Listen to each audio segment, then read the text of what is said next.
ఎన్నికలు చేరువవుతున్నటువంటి వేళ సర్వేలు, రాష్ట్ర స్థాయి సర్వేలు, జాతీయ స్థాయి సర్వేలు వస్తున్నాయి. అందులో రాష్ట్ర స్థాయి సర్వేలో ఏదైతే పోల్ పల్స్ అనేటువంటి సంస్థ, ఇది కొత్తగా కనిపించింది.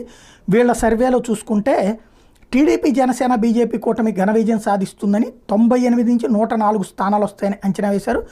అదే సందర్భంలో వైఎస్ఆర్ కాంగ్రెస్ పార్టీకి 54 నుండి 60 స్థానాలు వస్తాయని అంచనా వేశారు.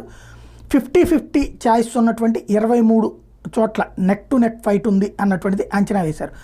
ఈ 23 అన్నట్టుంది అంటే టోటల్గా అయితే ప్రభుత్వం తెలుగుదేశం, జనసేన, బీజేపీ కూటమితో వస్తుందంటే వీళ్ళ అంచనా. అదే సందర్భంలో ముఖ్యమంత్రిగా ఎవరు పనికొస్తారంటే జగన్మోహన్ రెడ్డి అని 42.5% మంది మాత్రమే అంటున్నారు.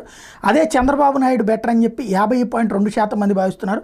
పవన్ కళ్యాణ్ ముఖ్యమంత్రిగా బెటర్ అని 6.4% మంది భావిస్తుంటే షర్మిల ముఖ్యమంత్రిగా బెటర్ అని కేవలం 0.9% మంది భావిస్తున్నారు.